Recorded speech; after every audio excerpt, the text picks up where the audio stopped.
네, 오늘 뻔뻔하고 재밌는 뻔뻔한 프로필의 주인공은 바로 이분이십니다. 이름 사공은성. 사공! 저 먼 당나라에서 온 뼈대 있는 가문의 귀한 자손 되시겠다. 대한민국 탈탈 털어봐도 5천 명도 안 되는 귀한 성씨. 네. 그래서 어릴 때부터 예쁘고 발음하기도 편한 은성이라 이름 놔두고 누가 아버지 뭐 하시노? 배사공이가. 이런 농담을 귀에 못이 박히도록 들어온 사공. 남자는 말합니다. 아니고요. 아니에요. 자, 어린 시절 동네를 주름잡던 신동에서 지금은 무릎에 대가로 거듭났는데 무릎이 아파 절뚝절뚝 병원에 오셨던 분이 사공의 손길 한 번에 영화 유수원 서스펙트도 주인공처럼 순식간에 무릎이 펴지는 대반전을 선사하는 사공. 그래서인지 무릎 수술에 대만족하는 환자들이 어깨 수술도 해줘 있어, 목 수술도 해줘 있어, 백내장 수술은 안 되겠니? 이러면서 찾아온다는 믿거나 말거나 소문까지 들려오는데 수술 후엔 무릎 단디 챙기소 매번 당부하지만 바로 논일하고 바로 반일하는 어르신들 보면 돈 팍팍 쓰는 것보다 무릎 팍팍 쓰는 모습이 그렇게 안타깝다는 사공. 산다는 건 그런 게 아니겠니. 원하는 대로만 살 수는 없지만. 그래서 의사쌤 말은 잘 들어야 합니다. 21세기 무릎혁명 더욱 단디하는 무릎 수술 정형외과 사공은성 원장님을 소개합니다. 네. 아니 근데 막 돈 팍팍 이렇게 쓰는 것보다 무릎 그렇게 팍팍 쓰는 게 보시기에 더 안타까워요? 무릎이 아파서 수술을 해보신 분은 알겠지만 네. 무릎이 자기의 삶의 질을 얼마나 좌지우지한지 하는지를 알게 되면 네. 무릎을 팍팍 쓰실 수 없으실 거예요. 맞아요. 예, 예. 그래서 저도 사실 무릎을 함부로 이렇게 바닥에 대고 또 무릎에 기고 이러신 분들 보면 좀 마음이 찢어지는 그렇죠. 것을 느낍니다. 네. 여기서 잠깐. 잠깐. 네. 예, 오늘도 어김없이 찾아왔습니다. 시청자분께서 사연을 또 보내주셨거든요. 네. 저는 60대 중반의 남자입니다. 남자신데. 예. 어느 날 걷는데 갑자기 무릎에 힘이 쭉 빠지면서 주저앉을 것처럼 아프더라고요. 네. 무릎이 퉁퉁 붓고 열이 나서 병원을 찾아갔더니 염증이 생겨서 그 안에 물이 찼다고 그러던데 네. 전 관절염이라는 병이 이렇게 갑자기 아플 수 있는 건지 네. 어떤 분들은 이렇게 아픈 건 통풍일 수도 있다고 하던데 어떻게 다른 건지 너무 네. 궁금합니다라고 이렇게 사연을 또 보내주셨네요. 그래 저희가 그동안 무릎 건강 많이 챙겨드렸습니다. 네. 갑자기 이렇게 아플 수가 있습니까? 멀쩡했던 무릎이? 실제로 우리가 일반적으로 알고 있는 퇴행성 관절염이라는 것이 네. 이제 노화의 과정이라고 생각하시는 경우가 많잖아요. 네. 네. 근데 우리가 퇴행성 관절염보다는 골관절염이라고 하는 게 맞습니다. 골관절염. 네. 골관절염이라는 것은 나이에 상관없이 생길 수가 있는데 대부분 관절염이라는 증상 자체가 60대, 70대에 잘 생기다 보니까 네. 이게 말이 퇴행성 관절염이 된 거고 실제로는 우리가 일상생활 속에서 네. 무릎이 다치거나 손상이 가게 돼서 관절에 인대에 손상이 가게 되면 골관절염이 생기게 됩니다. 네. 골관절염 증상은 여러 가지가 있는데 네. 일반적으로 통증이 있거나 네. 또 붓거나 네. 또 열감이 느껴지는 경우가 일반적인데 이런 네. 경우 우리가 염증이 생겼다고 말을 하게 됩니다. 네네. 그래도 우리가 이 상처가 난다든지 세게 부딪힌다든지 뭐 이렇게 해야 이제 염증이 생기는 건데 다만 이 무릎 관절이 좀 약해졌다고 해서 금방 무릎 염증이 이렇게 생긴단 말입니까? 염증이라는 것이 실제로는 골관절염이 진행되는 과정으로 보시면 되겠습니다. 네. 그러니까 염증이라는 것 자체가 손상이 갑자기 생겨서 생길 수도 있고 관절염 자체가 또 많이 쓰면서 생길 수도 있지만 네. 우리 몸의 면역 자체가 약해졌을 때 관절에 무리가 갔을 때도 또 생길 수가 있습니다. 이런저런 이유로 염증이 생길 수가 있는데 네. 아주 약한 염증에서부터 심한 염증까지 염증의 스펙트럼이 다양하게 네. 나타나게 네. 됩니다. 네. 우리가 흔히 약한 염증이라고 하면 손목이나 발목을 삐었을 때 일시적으로 통증이 있고 붓고 또 열이 나는 경우를 들 수 있는데 네. 이런 약한 염증일 때는 대부분 약물이나 치료를 하지 않아도 2, 3일 안에 좋아지는 것을 그렇죠. 느끼게 됩니다. 네네. 네. 약한 염증도 있고 심한 염증도 있다고 하셨는데 심한 염증 같은 경우는 어떤 경우에 이게 발생하게 되는 건가요? 주로 심한 염증인 경우에는 염증이 오래되어서 만성이 된 경우나 초기에 염증 자체가 심한 경우에 생길 네. 수 있습니다. 이렇게 염증이 만성이 되는 경우는 초기에 염증이 생겼을 때 제대로 치료를 안 했을 때 염증이 더 심한 염증으로 될 수도 있고 네. 또 염증을 우리가 치료하는 과정에서 아무래도 주사도 맞게 되고 침도 맞게 되고 이런 침습적인 치료를 하게 되는데 네. 이 과정에서 조금 이렇게 비위생적으로 네. 하게 되면 오히려 더 염증이 심해지는 심해질 경우가 있습니다. 네, 네. 또 몸 자체가 면역력이 떨어지게 되면 얕은 염증이 있다가 심한 염증으로 갑자기 그렇겠죠. 진행이 되는 경우도 있습니다. 네, 네. 이렇게 심한 염증이 생긴 경우에는 열감 자체가 엄청 심한 열감이 느껴지게 되고 그렇죠. 통증 자체도 참을 수 없을 정도의 통증이 느껴지게 네. 되고 무릎이 부었는데 만질 수 없을 정도의 맞아요. 심한 통증을 느끼게 됩니다. 네, 네.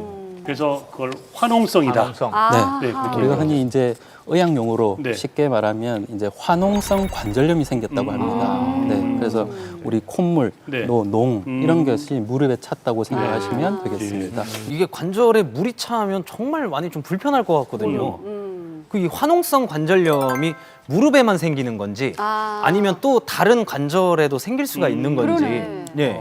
실제 우리가 환홍성 관절염이 생기는 관절을 보면 큰 관절에 많이 생깁니다. 예. 우리가 큰 관절이라고 하면 어깨, 고관절, 발목, 무릎 관절을 말하게 되는데 네. 주로 무릎에 잘 발생하게 됩니다.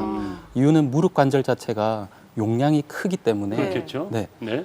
실제 물을 주입해 보면 네. 무릎에는 200에서 300ml 정도의 물이 들어갈 수가 있습니다. 오. 다른 큰 관절, 어깨라든지 발목, 네, 네. 고관절 같은 경우에는 네. 약 30에서 50ml밖에 용량이 되지 않기 때문에 네. 약간만 물이 차더라도 증상이 느껴지게 되어 그렇겠네요. 있습니다. 네. 근데 무릎 같은 경우에는 물이 약간 차더라도 네. 증상이 없는 경우도 있고 네. 점점점 물이 차야만 증상이 느껴지기 때문에 결국에는 염증이 이렇게 진행이 된 상태에서 네. 병원을 방문하게 되는 경우가 많다고 그렇죠. 봅니다. 네. 그러네요. 그 조금 전 우리 시청자분도 문의를 하셨는데 네. 이 통증이 통풍이 아닌가?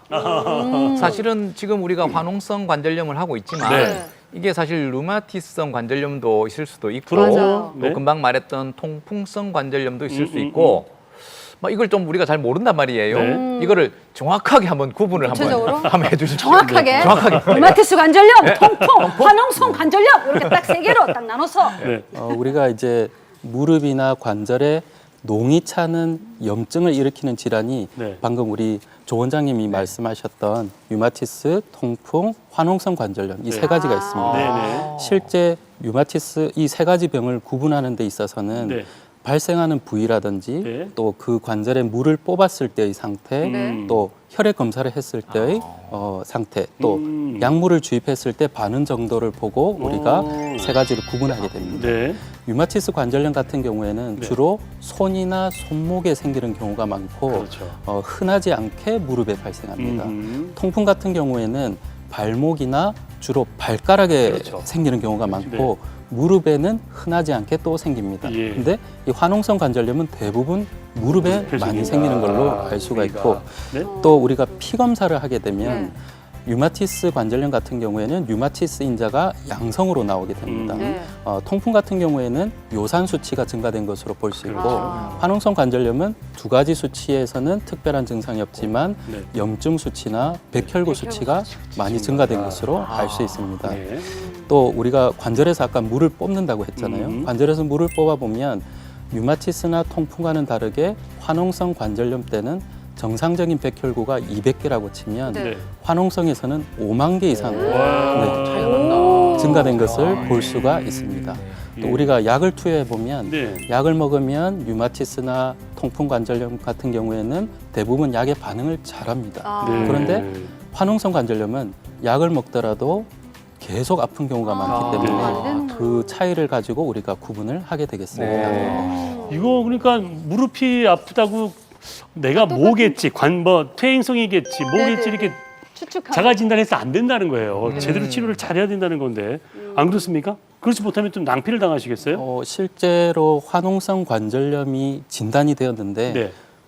치료를 안 하게 되면 일주 이상 넘어가게 되면 그 관절 안에 있는 구조물들이 다 손상이 가게 됩니다. 오. 우리 왜 피부에 고름이나 농이 찼을 때 네. 짜내지 않으면 계속 그렇죠. 안쪽으로 농이 들어가는 것처럼 네.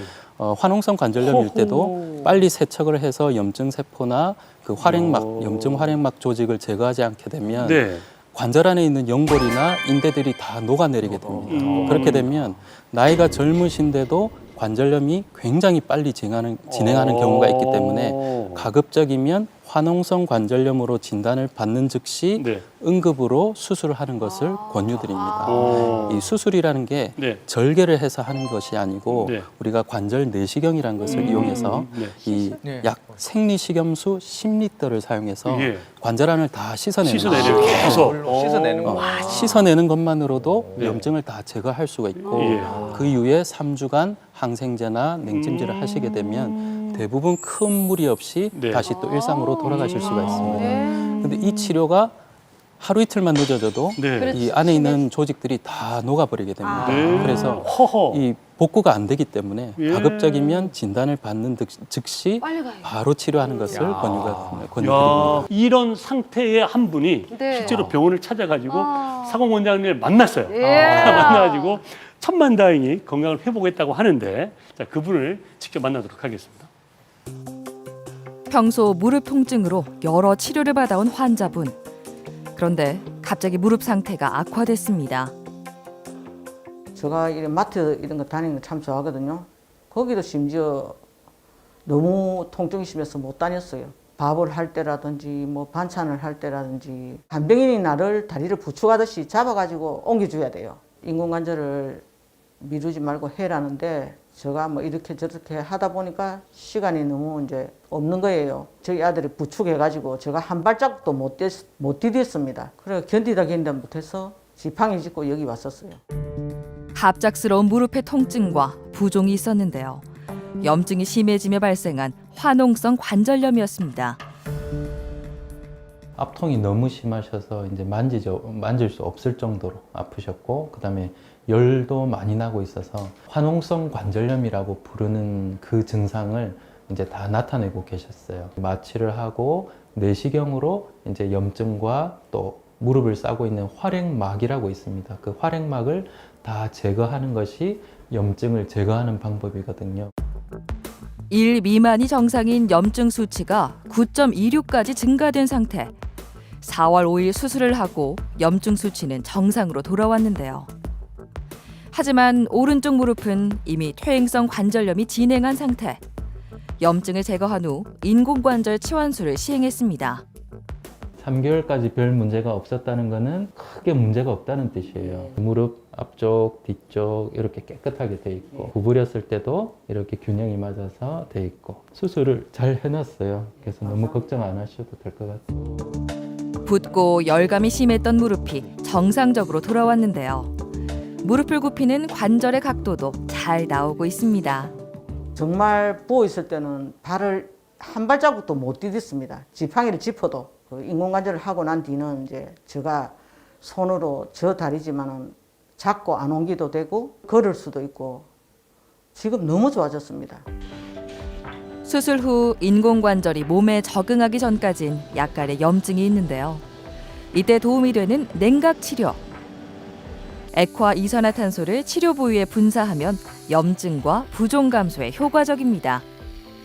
주치 원장님들이 수술은 해주지만은 사후 관리는 본인이 알아서 재활을 분명히 해야 된다고 저는 생각합니다. 도수를 하고 나면 하루하루가 틀려져요, 다리가.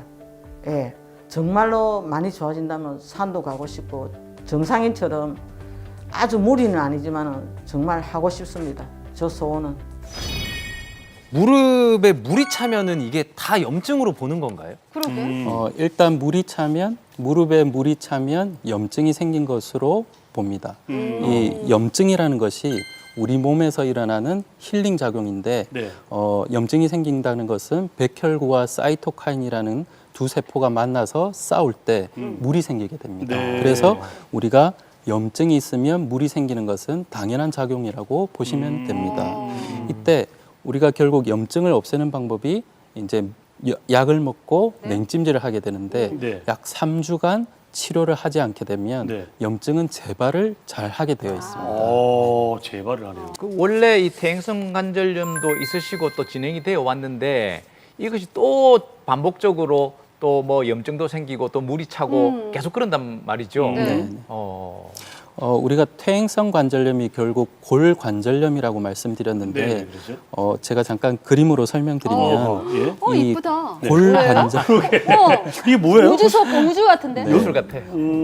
이렇게 연골세포도 있고 단백당도 있고 물도 있고 콜라겐도 이렇게 풍부하게 있는 부분이 네. 건강한 연골입니다. 아, 저게 다 있는 게. 그러네. 실제 우리가 노화가 되면 퇴행이 온다고 생각하지만 네. 실제 노화가 되면 빠져나가는 것은 콜라겐. 연골세포와 물이고 하이알루론산 콜라겐은 네네. 그대로 유지가 되기 때문에 실제 연골은 손상이 없게 됩니다. 어. 우리가 골관절염이라고 하는 것은 이 하이알루론산 콜라겐의 네. 사슬이 끊어지게 되면서 물이 생기는 것을 우리가 골관절염이라고 하얀 하게 물은 됩니다. 물이구나, 그럼. 그래서 조금 그림으로 보시면 이야기가 쉬울 그러네요. 것 같습니다. 그러네요. 그러니까 뒤에 장이 이게 네. 뭐죠? 그리고 이제 우리가 실제 네. 연골을 이렇게 나타낸 부분인데 연골이 우리가 쿠션감이 있다고 하잖아요. 네. 그래서 연골을 이 구성하는 세포들이 여러 가지가 있는데 쿠션 작용으로 이렇게 눌릴 때마다 물이 빠져나오게 됩니다. 그래서 원래 있던 물은 빠져나오고 또 새로운 물이 형성되어서 들어가기 때문에 쿠션이 유지가 되는 건데 네. 아까 말씀드렸듯이 노화가 되면 네. 이 물이 빠져나가기 때문에 쿠션감이 없어지게 됩니다. 예. 그래서 쉽게 손상될 수 있는 부분이 있다고 보시면 되겠습니다. 네. 이런 과정을 적어도 4번에서 5번 정도 겪으신 분들이 네. 대부분 퇴행성 관절염이 끝까지 가서 아. 인공관절을 하시는 분이라고 생각하시면 되겠습니다. 그러니까 이게 우리에게 막을 수 있는 시간과 찬스가 있는데 이제 이걸 놓치는 게 상당히 안타깝다. 그렇죠. 그런 거잖아요, 그죠? 자, 그러면 인공관절 수술을 이미 한 분, 네. 이런 분들도 이런 염증 같은 반응이 생길 수가 있습니까? 실제 인공관절 수술을 하신 분들도 염증이 생길 수가 있습니다. 우리가 이제 인공관절 수술을 하면 다 끝났다고 생각하시는 분들이 그렇죠. 많은데 실제 인공관절이라는 것은 관절을 싸고 있는 활액막이나 측부 인대는 남아있기 때문에 예. 또 다치거나 손상이 오게 되면 네. 그 활액막이나 인대 부위에 염증이 생기면서 또 인공관절 이후에도 염증이 발생할 수가 있습니다. 그러면 수술을 받았는데 이 초기다. 네. 초기에도 이런 증상 같은 걸 느낄 수 있습니까? 실제 우리가 수술을 하고 나면 환자분들이 가장 불편해하는 것 중에 하나가 네. 열이 난다. 아. 통증도 있지만 자꾸 열이 난다고 말씀하시는 경우가 많은데 네. 수술을 하는 것 자체가 금속물을 우리 몸에 삽입하는 것이기 그러니까. 때문에 네. 이렇게 3개월 정도까지 열이 나는 것은 정상적인 적응 반응이라고 보시면 됩니다. 네. 3개월 이후에도 계속 열이 나든지 열감이 있든지 부어 있는 것은 네. 염증이 있다고 볼 수 있지만 네. 초기에 이렇게 느껴지는 것은 적응 반응이라고 보시면 되기 때문에 큰 문제가 없다고 보시면 됩니다. 네. 우리가 실제 인공관절 수술을 하고 나서 염증이 생겼다고 하는 경우는 네. 인공관절 치환물 중에 고강도 플라스틱 부분이 마모가 되면서 염증이 생기는 경우가 가장 많다고 보시면 되겠습니다. 그럼 인공관절이 마모됐다는 걸 누가 알려주는 것도 아닌데 그걸 어떻게 알아요? 그러게. 실제로는 마모가 이루어지는 중간에는 알 수가 없습니다. 그렇겠죠. 환자분이 크게 느낄 수도 없고 네. 특별한 증상도 없는 네. 경우가 많기 때문에 네. 실제로는 마모가 일어나는 중간에는 증상이 없는 경우가 대부분입니다. 네. 저희가 이제 환자분들을 수술하고 나면 1년마다 한 번씩 꼭 방문하셔서 네. 엑스레이를 검사해 보라고 말씀을 드리는데 잘 안 오시죠? 몸이 괜찮으시면. 잘 안 오시는 경우가 많습니다. 왜냐하면 괜찮기 때문에 그러니까. 내가 굳이 병원을 가봐야 되나 이런 맞아요. 생각을 많이 하시는데 네. 1년마다 한 번씩 엑스레이를 찍으셔서 네. 마모가 어느 정도 됐는지를 확인하시는 과정이 가장 중요하겠습니다. 네. 이 중간 과정에 마모가 일어날 때는 특별한 반응이 없다가 네. 마모가 진행이 많이 되고 나면 네. 금속 물질이 긁히는 증상이 발생하게 됩니다. 그렇게 되면 이미 염증이 심해지는 경우가 많기 때문에 네. 그렇게 되기 전에 마모가 일어나는지를 중간에 꼭 체크해 보시는 것이 필요하겠습니다. 그러네요. 네. 저희가 환자분들 이렇게 보다 보면 이미 인공관절 수술을 했기 때문에 네. 뭐 더 이상 뭐 나빠질 건 없다. 아파도 참고 맞아. 이 시간을 그냥 넘겨버리시는 분들이 네. 정말 많아요. 정말 그렇게 해서는 안 될 것 같고.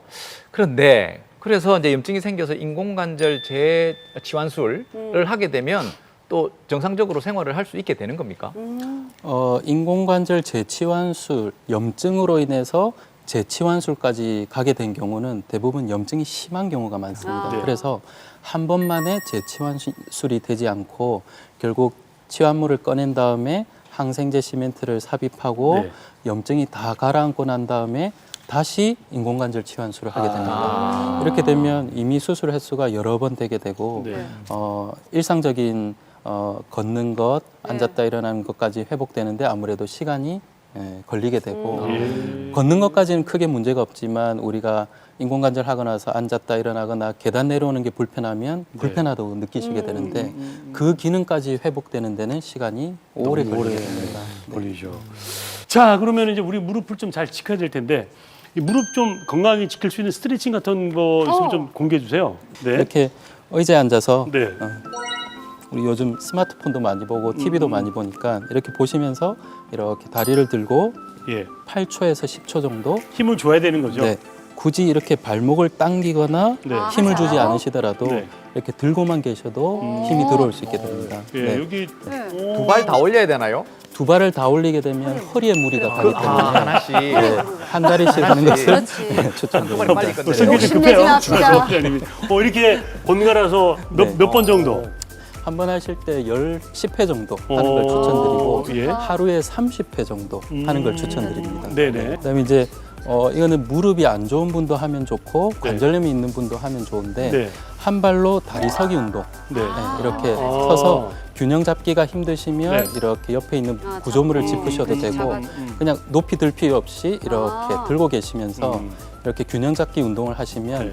무릎 주위에 있는 근육이 강화가 될 수 아. 있습니다. 네. 네, 그래서 밸런스 잡기도 좋고 네. 무릎 주위 근육이 강화되다 보니까 네. 오히려 무릎이 다치는 일이 거의 없는 경우도 있습니다. 사실 전 이거 가끔 하거든요. 힘빡 들어가는데? 이게 빡 들어. 이게 참 좋아. 오. 해보면. 네. 앞서 김문찬 원장님이 종아리 근육 운동 네네네. 말씀하셨었는데 이 까치발 들기 운동 자체가 네. 무릎에도 좋습니다. 그래요? 이거 양치할 때면 좋아요. 네, 네. 양치할 때? 네, 어. 까치발 들기 운동을 자주 하시게 되면 네. 이 말 그대로 하지 근육 자체를 네. 짜주는 네, 역할도 하지만 네. 근육 자체가 이렇게 좋아지는 역할도 하기 때문에 이 세 가지 운동을 네. 추천을 드리겠습니다. 그러네요. 자, 뒤꿈치 양치합시다. 양치. 그러니까 양치하는 그 시간에 같이 하면 좋네요. 그쵸. 한 발 드는 것도 괜찮고 다 괜찮네. 좋습니다. 우리가 지키고 싶은 건 그거잖아요. 인공관절까지는 가고 싶지 않잖아요. 자, 그렇다면 우리 몸이 우리 무릎이 주는 사인 통증이 있고 또 열감이 나고 좀 붓는다. 물이 찬다. 일단은 우리 전문의를 찾아가셔서 여러분들 무릎 건강 잘 지키시길 바랍니다.